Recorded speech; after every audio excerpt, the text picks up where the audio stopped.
Saludos a todos. En la clase anterior se impartió el tema sobre rehabilitación en enfermedades del sistema nervioso periférico, desarrollando entre ellas el síndrome del túnel del carpo, parálisis facial periférica y el síndrome de Guillain-Barré. Hoy nos corresponde impartir el tema sobre afecciones ortopédicas y traumatológicas. Como contenido de esta actividad orientadora, tenemos dentro de las afecciones ortopédicas la escoliosis, las displasias de cadera, desviaciones de rodilla y pie, dentro de estas el genus varus y genus valgus, pie plano y pie varoequino. Tendremos en cuenta para su estudio su cuadro clínico y radiológico y el tratamiento. Dentro de las afecciones traumatológicas estudiaremos las fracturas, de ellas su concepto, clasificación, localizaciones más frecuentes, cuadro clínico y radiológico y aspectos generales del tratamiento. También estudiaremos las luxaciones y los esguinces, teniendo en cuenta su concepto, clasificación, localizaciones más frecuentes, cuadro clínico y radiológico y aspectos generales del tratamiento. Comenzaremos con la escoliosis, la cual está definida como la desviación lateral de uno o más segmentos de la columna. Las escoliosis se clasifican en no estructurales y en estructurales. Dentro de las no estructurales tenemos las compensativas, las posturales, las irritativas por ciatalgia, las inflamatorias por sepsis urinarias y zoitis y las histéricas. Las escoliosis estructurales se clasifican en idiopáticas y dentro de estas la escoliosis infantil, la cual se presenta en menores de 3 años, la juvenil entre 4 y 9 años y la del adolescente que se presenta después de los 9 años. Otra clasificación es congénita, la cual se subdivide en vertebrales y extravertebrales. Están las escoliosis osteopáticas y dentro de estas las espondilolistesis, osteogénesis imperfecta, osteoporosis, osteomalacia y el raquitismo. Dentro de las neuropáticas están las secundarias a parálisis cerebral infantil, a las neurofibromatosis y las paraplegias. Y por último están las miopáticas. Dentro de estas se encuentran la distrofia muscular de Duchenne, la distrofia facioscapulohumeral, la artrogriposis. Otras causas son el síndrome Marfan, el síndrome de Ehlers-Danlos, la aradanodactilia, las causas tumorales y las traumáticas.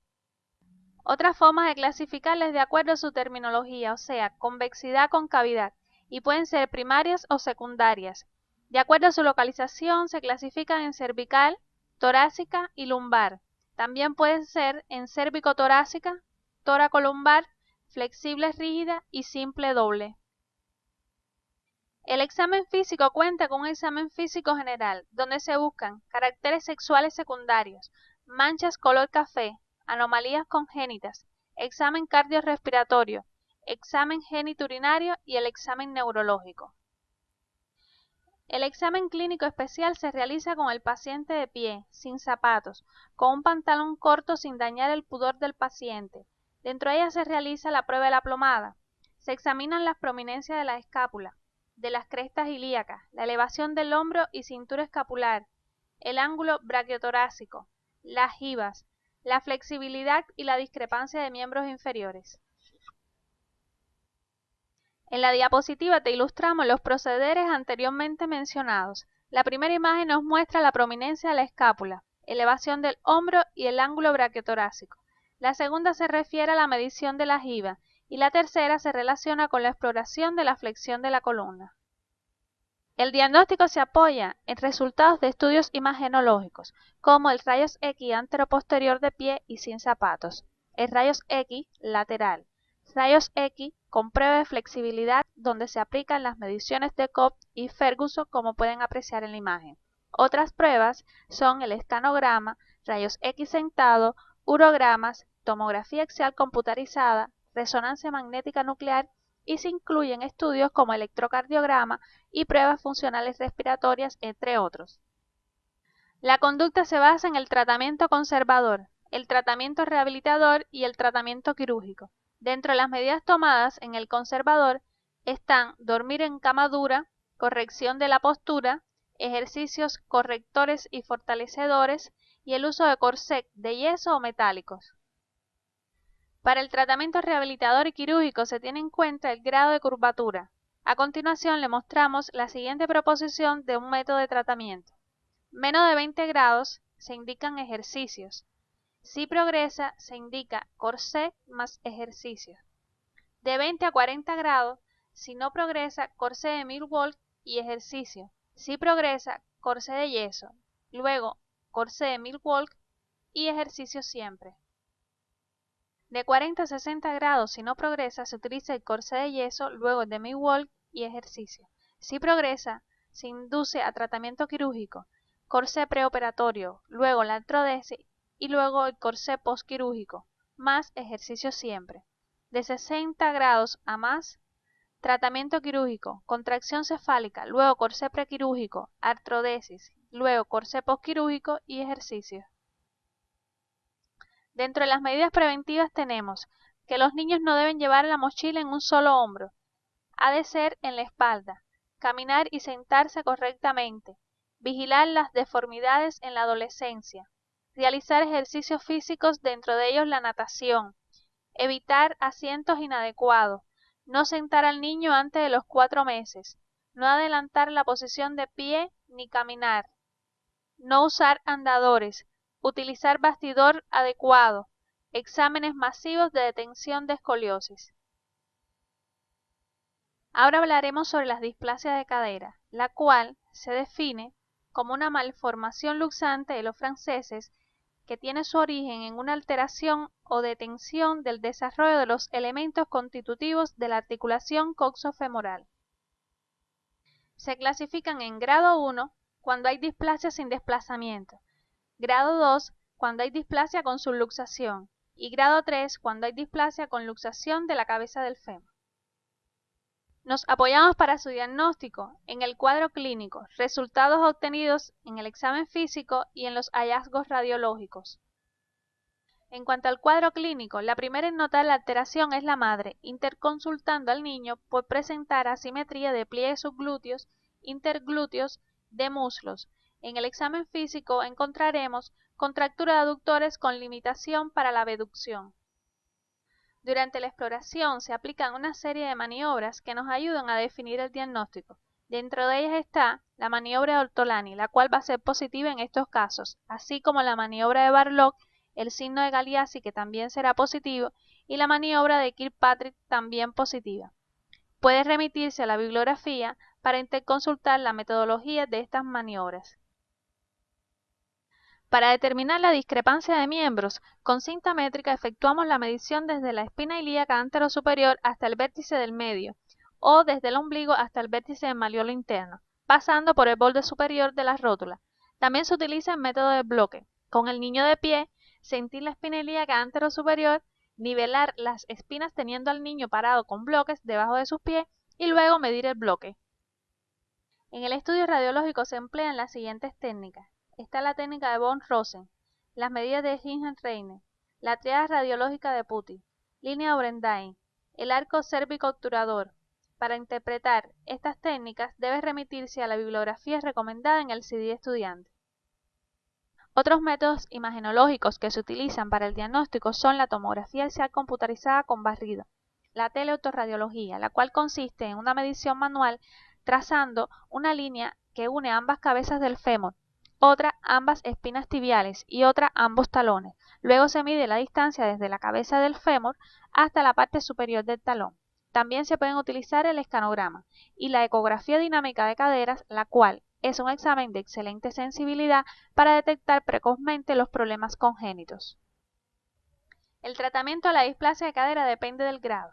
En el grado 1 se utiliza la férula de Fresca o tirantes de Pauli por 6 a 12 meses. Este tratamiento se puede extender en dependencia de los resultados de rayos X.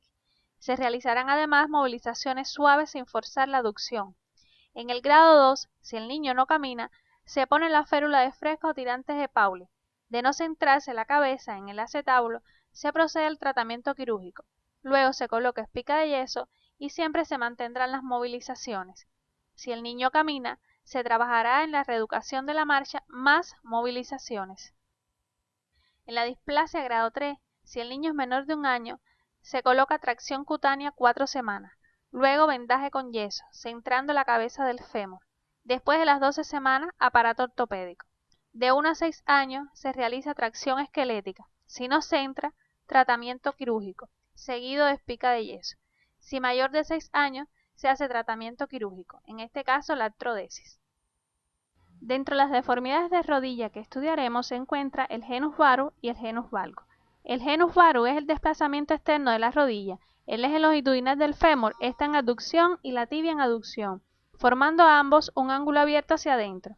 El genus valgo es el desplazamiento interno de la rodilla. El eje longitudinal del fémur está en aducción y el de la tibia en abducción, formando entre los dos un ángulo abierto hacia afuera. Los niños pequeños entre 1 y 2 años pasan por una etapa de varo fisiológico que se corrige espontáneamente y pasan a una etapa de genus valgus fisiológico hasta los 7 años aproximadamente. Los síntomas predominantes en estas deformidades es la impotencia funcional y el dolor tanto en el adulto joven como viejo. Los niños no refieren síntomas generalmente, a veces refieren cansancio al final del día. El examen físico debe ser realizado con ambas rodillas en extensión y las rótulas al frente. Se debe explorar la fuerza muscular del cuádriceps y de los músculos isquiotibiales peroneos, la movilidad articular y el ángulo de movimiento de las rodillas. Con el paciente acostado, preferiblemente de pie, cae el peso del cuerpo y se determina mejor el grado de deformidad. Se unen ambas piernas en extensión completa y se mide la distancia intercondilia para el genus varu e intermalleolar para el genus valgo. Se realizará un examen minucioso del sistema vascular y nervioso. El estudio radiológico nos permite llegar al diagnóstico teniendo en cuenta los siguientes parámetros. En el caso de genus varu, cuando existe un ángulo tibio-femoral mayor de 15 grados y una distancia intercondilia mayor de 6 centímetros, con persistencia del varo después de los 2 años, entonces se debe realizar un estudio cuidadoso del niño para descartar que no presente otro tipo de enfermedad de base, ver si la deformidad es progresiva y hacer seguimiento clínico radiológico e indicar tratamiento. La misma conducta sería para el genus valgo, pero ante la presencia de un ángulo femorotibial mayor de 15 grados y una distancia intermalleolar mayor de 6 centímetros y persistencia del valgo con más de 6 a 7 años de edad. El tratamiento comienza desde que la mamá nos llega a nuestra consulta con un niño de meses que tiene las piernas arqueadas más de lo normal y constatamos que es una deformidad de genus varu. Le orientamos entonces los ejercicios de la rodilla en contra de la deformidad de 5 a 10 repeticiones 3 o 5 veces al día. Estos ejercicios, pero de forma contraria, se realizan para el genus valgo. También se pueden utilizar los yesos correctores, los cuales se cambian cada 15 días o mensual en dependencia de la edad del paciente. Se utiliza aumento en el calzado ortopédico en el lado interno para el genus valgo y en el lado externo para el genus varu. Además, los correctores para genus valgo y genus varu de uso diurno y los tutores para uso nocturno. Aquellos pacientes que llegan a la pubertad persistiendo la deformidad, entonces se induce el tratamiento quirúrgico. En el adulto y el viejo, la causa más frecuente de deformidad angular de la rodilla es la artrosis y requiere tratamiento quirúrgico cuando el ángulo tibio-femoral es mayor de 5 grados para el varu y de 8 a 10 grados en el valgo. Cuando existe dolor que no mejora con el tratamiento habitual y la deformidad es progresiva e interfiere en el funcionamiento habitual de la rodilla. Antes de este tratamiento quirúrgico se valora el tratamiento conservador para el alivio del dolor y el mejoramiento de la función de la articulación, que consiste en calor infrarrojo y diatermia y ejercicios fortalecedores del cuádriceps. Dentro de las deformidades de los pies se encuentra el pie plano, el cual se define como aquel en el que existe una disminución del arco plantar longitudinal medial, medido clínica y radiológicamente. Dentro de los síntomas y signos clínicos encontramos que el niño va a presentar molestias atribuibles a sus pies. Estas suelen ser caída fácil, marcha en rotación interna, dolor en los pies o piernas, deformidad o desgaste anormal de los zapatos, torpeza al caminar, aplanamiento del arco longitudinal medial, valgo de calcáneo, acortamiento del tendón de Aquiles, genus valgo. El pie plano laxo de los niños suele ser indoloro, solo duelen en situaciones de actividad física intensa, uso de calzado inadecuado y aumento de peso. Los pies rígidos en la infancia dan lugar a disminución de la movilidad del pie y dolor. El diagnóstico clínico se basa en la valoración global de todas las cadenas cinéticas de miembro inferior. Dentro de ella está la valoración de articulaciones, puntos de referencia en la cara posterior de pierna y pie, alineación de la columna y de los miembros inferiores. También se va a determinar el ángulo y la base de marcha. En los exámenes auxiliares se realiza la pedigrafía, gráfica de la huella plantar. También se realiza la podoscopía, que nos da la morfología de la huella plantar a sistema de espejo. Se realiza la baropodometría computarizada, o lo que es lo mismo el mapeo de las cargas y presiones plantares, y están las radiografías, que nos dan las proyecciones o incidencias. El tratamiento general para todas las edades, si no dan síntomas, no precisa de tratamiento, solo prevenir que duelan, evitando el sobrepeso y usando un calzado adecuado. Si duelen, se recomienda plantillas o zapatos ortopédicos. Se aconseja siempre medidas posturales tales como evitar estar de pie mucho tiempo o caminar por terrenos irregulares, así como la pérdida de peso y el uso de bastón de forma ocasional o definitiva. En ocasiones es necesario el reposo y el consumo de algún antiinflamatorio. El tratamiento conservador se basa en movilizaciones pasivas del pie formando arco, ejercicios para fortalecimiento de la musculatura de la planta de los pies, como caminar descalzo por la arena, caminar de puntillas y de talones, y hacer movimientos circulares con la punta de los pies. Intentar coger objetos con los dedos de los pies, además de la indicación del calzado o plantillas en dependencia del grado y la edad. Se indican ejercicios de marcha, como caminar en puntillas sobre el borde externo del pie y sobre planos inclinados.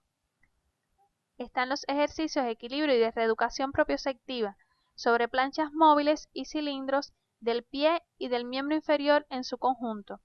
Y en el caso del tratamiento quirúrgico está indicado solo en alteraciones irreversibles o no reducibles y en el pie doloroso rebelde del adulto.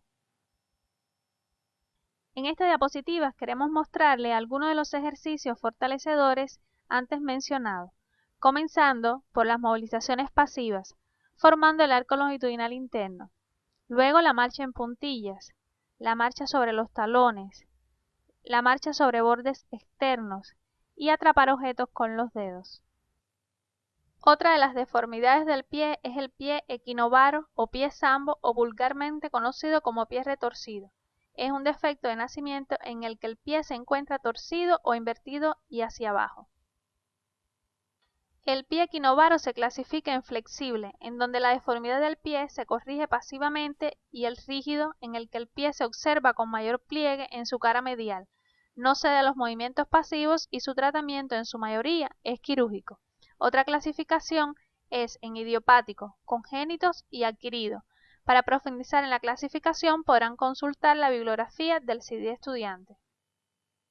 La deformidad se manifiesta de la siguiente manera: en equino del retropié, varo y supinación del mediopié, aducto del antepié, cabo y torsión tibial desde el nacimiento. Si no se trata en ese momento, la deformidad del pie es progresiva con cambios óseos y a mayor edad su tratamiento es más difícil y el pronóstico es peor, llegando a deshabilitar al paciente. El pie equinovaro es tratado con manipulación de un cirujano ortopedista, pediatra o fisioterapeuta, que se comienza en 1 o 2 semanas después de nacer el niño. Seguido, la manipulación se fija con una férula o enyesarlo para mantener la postura correcta y con el fin de lograr un estiramiento paulatino de los tendones. Otro método es la corrección con el método de Ponseti. Se utiliza por 12 semanas y a veces un poco más. Aproximadamente el 20% de los infantes tratados con este método requieren una intervención quirúrgica de tendón después de los 2 años de edad. Dentro de las afecciones traumáticas se encuentran las fracturas, las cuales se definen como la ruptura de la continuidad ósea o la solución de continuidad del hueso. Se clasifican según el sitio de lesión, según la línea divisoria, según su localización. Según el sitio de lesión pueden ser diafisiarias, metafisiarias y epifisiarias. Según su localización, incompletas e incompletas. Las incompletas se dividen en fisuras, compresivas y en tallo verde. Otra forma de clasificarla es según el número de fragmentos, que pueden ser de 2 fragmentos con pequeños fragmentos libres, bifocales y con minutas. Según el trazo en longitudinal, transversal, oblicua y en espiral. Según la comunicación con el exterior, pueden ser abiertas o cerradas o complicadas abiertas secundariamente. También se clasifican según el mecanismo de producción, en indirectas y directas. Dentro de las directas, por compresión, distracción, flexión, torsión y cizallamiento.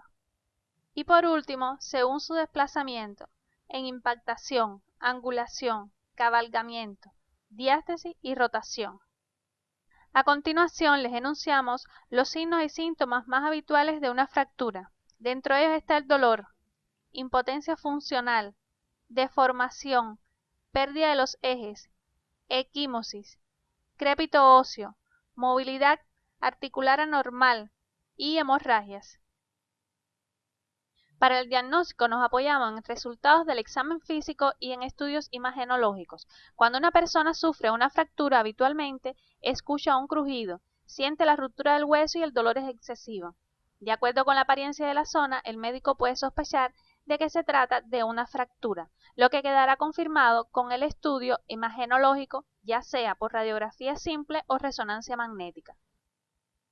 Dentro de las localizaciones más frecuentes de las fracturas tenemos en los niños las fracturas de cintura escapular, en adultos las fracturas de antebrazo, fractura de cole, fracturas diaficiares de húmero, radio, tibia, peroné, fracturas de malleolos internos y fracturas de metatarso. El tratamiento en el periodo de inmovilización está encaminado a la realización de ejercicios isométricos de la musculatura implicada.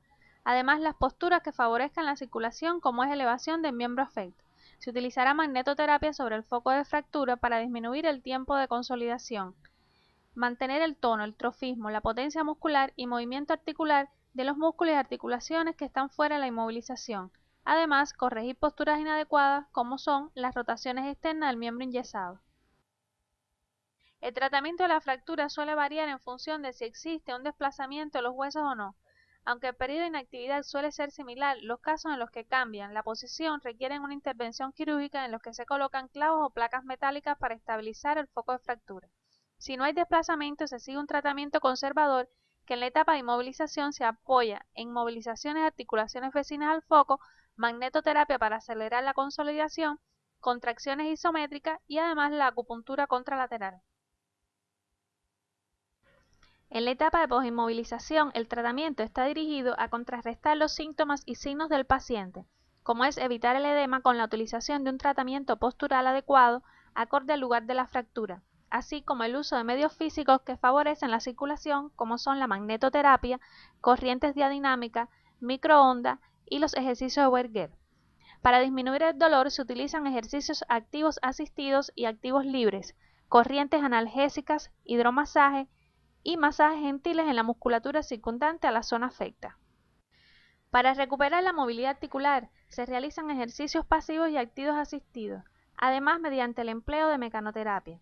Estos ejercicios serán precedidos de tratamiento con termoterapia, como son calor, parafina, diatermia e hidromasaje.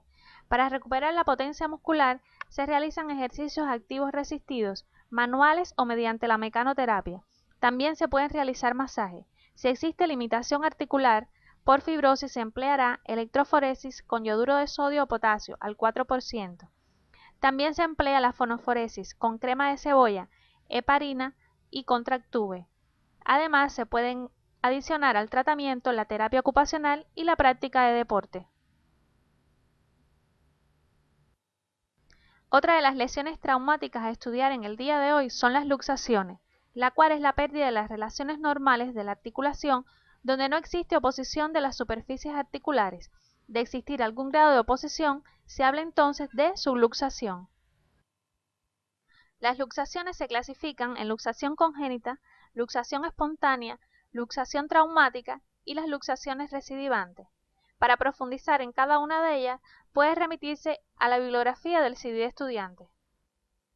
Dentro de los síntomas y signos fundamentales se encuentra el dolor, el cual es intenso en el momento de producirse la luxación y se agudiza al menor intento de movilización.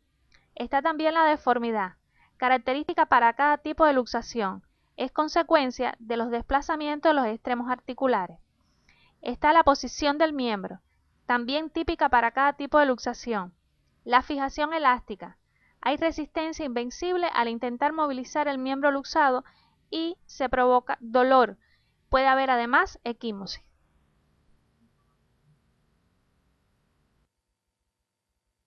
Las articulaciones que son más afectadas por las luxaciones son los dedos, los codos, las mandíbulas, el hombro y las caderas. Sus causas más comunes son las caídas. El examen radiológico no debe obviarse en ningún caso de luxación, pues aparte de ver lesiones óseas concomitantes, es un documento de valor legal. En la diapositiva podrán observar imágenes de diagnóstico de luxación por rayos X y por resonancia magnética. Dentro de los principios de tratamiento están la reducción e inmovilización, que previene los desplazamientos, estiramientos musculares y tendinosos, así como desprendimiento del periósteo, ruptura de vasos sanguíneos y hematomas. También está la absorción del exudado antes que se organice y forme adherencias. Para ello se pueden aplicar calor, contracciones isométricas, ejercicios activos libres y el magneto. Para la prevención de la atrofia muscular se utilizan los ejercicios isométricos, también ejercicios activos resistidos progresivamente, el uso de poleas y después de retirar la inmovilización pueden ser útil el uso de estímulos eléctricos en la musculatura hipotrófica. Otro de los principios de tratamiento es vigilar los signos de lesión nerviosa y miositis osificante y restablecer el funcionamiento normal. El tratamiento se basa en 3 pilares. La reducción, que debe ser precoz empleando anestesia local, regional o general. Estas deben ser suaves con la articulación en posición neutra o en flexión para evitar los desgarros de las partes blandas.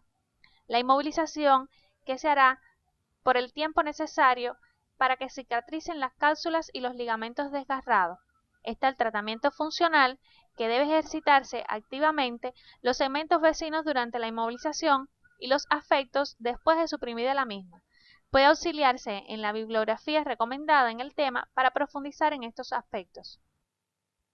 Otra afección son los esguinces, la cual se define como la lesión de los elementos capsulares o ligamentosos cuando una articulación es forzada más allá del límite normal del movimiento.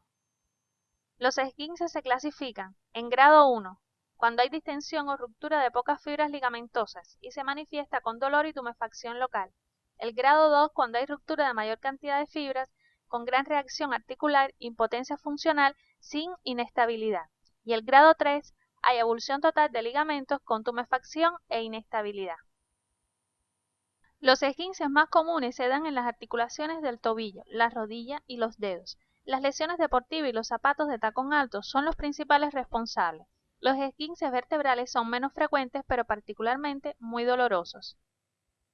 En teoría, una ecografía o una resonancia magnética permitirían observar la lesión, pero en la práctica no suelen servir para diferenciar la lesión del ligamento de los músculos o tendón. Por definición, la radiografía es normal. El tratamiento en el esguince grado 1 consiste en reposo de la articulación con férula de yeso o vendaje por 7 o 10 días. Para disminuir el dolor y el edema se puede aplicar crioterapia, ultrasonido y magnetoterapia. En el esguince grado 2 se realizará inmovilización por 21 días, con el miembro elevado. Se movilizarán articulaciones libres, se harán contracciones isométricas y luego tratar las secuelas. En el grado 3 generalmente el tratamiento es quirúrgico. A modo de resumen, hoy estudiamos afecciones ortopédicas como la escoliosis, las displasias y deformidades de rodillas y pies, de ellas su cuadro clínico y radiológico y generalidades del tratamiento. También se abordó afecciones traumáticas como las fracturas, luxaciones y esguinces, de ellas sus manifestaciones clínicas y radiológicas y aspectos generales del tratamiento. A continuación le ofrecemos una serie de casos problemas para que usted le dé respuesta y así consolide sus conocimientos. A la consulta llega un paciente masculino de 7 años de edad con una curva escoliótica de 35 grados. Diga, ¿qué tratamiento usted propondría en este caso? A la consulta de fisiatría es remitido un lactante con asimetría de pliegues de miembros inferiores. Diga, posible diagnóstico y qué métodos de exploración aplicarías. En un paciente de 2 años de edad con genus varus, ¿qué tratamiento usted indicaría? Mencione los síntomas y signos que usted puede encontrar en un paciente con fractura de húmero. Una vez resumido el contenido, llegamos a las siguientes conclusiones. Con los métodos conservadores no cabe esperar que mejore una curva escoliótica o que se frene la evolución. Sin embargo, son recomendables en cuanto a potencia en la musculatura, sobre todo si son ejercicios simétricos como la deambulación o la natación. Para el diagnóstico de displasias de cadera es prescindible aplicar maniobras de Ortolani, Barlock y buscar signos de Galeazzi. Es importante diagnosticar las deformidades de rodillas y pies precozmente e imponer tratamiento antes de los 7 años para evitar futuras complicaciones. El tratamiento rehabilitador de las fracturas debe hacerse tanto en el periodo de inmovilización como en el periodo de posinmovilización, para lograr mantener arcos articulares, trofismo y capacidad funcional de la articulación afectada y estructuras paraarticulares. Con la clase de hoy concluimos la asignatura de Medicina Física y Rehabilitación. Esperamos que con los conocimientos adquiridos hayamos contribuido a su formación como médicos integrales capaces de identificar, prevenir y tratar las enfermedades de mayor incidencia en los servicios de medicina física y rehabilitación, así como el uso adecuado y racional de la tecnología, lo cual les permitirá dar solución a los principales problemas de salud de las personas, familias, comunidad, ambiente y favorecer su familiarización.